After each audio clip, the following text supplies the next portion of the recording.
So in this video I'm going to talk about how the label on your golf grip can actually help you square the club face through impact.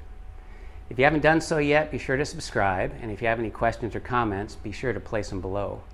My name is Ken Martin, PGA member and golf program instructor here at Keiser University College of Golf. And most golf club grips have some kind of a label on them. So this one's a Callaway, and we've got this nice Chevron that's on the middle of the grip. What I want to bring your attention to when you're actually swinging is where that label actually is when you're making impact, because it has a direct relationship to where that club face is looking or aimed. In this case, this golf grip was put on straight so that this label is directly in the center. Sometimes you have to watch this. You just have to be aware of where that label actually is relative to the center of the shaft. But this one's on in the center. So the idea here is that if I can return this golf club, even if I return it through impact with forward shaft lean, as long as that label stays on top of that handle, that club face is going to stay square. So if, however, I allow that label to rotate one way or the other, you can see the immediate effect it has on the club face aim.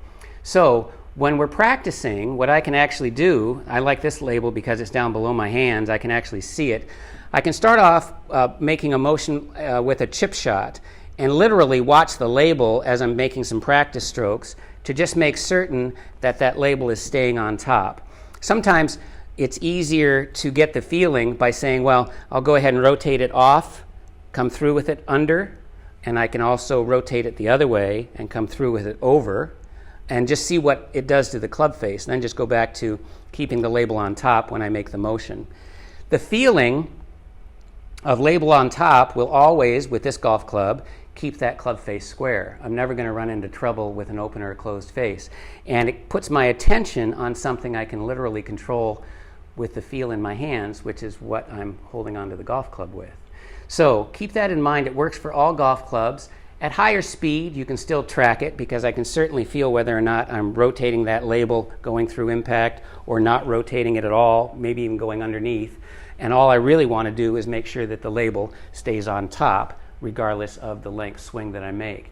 Start small, some chip shots, move to a pitch, and then see if you can monitor the label on top even in full swings.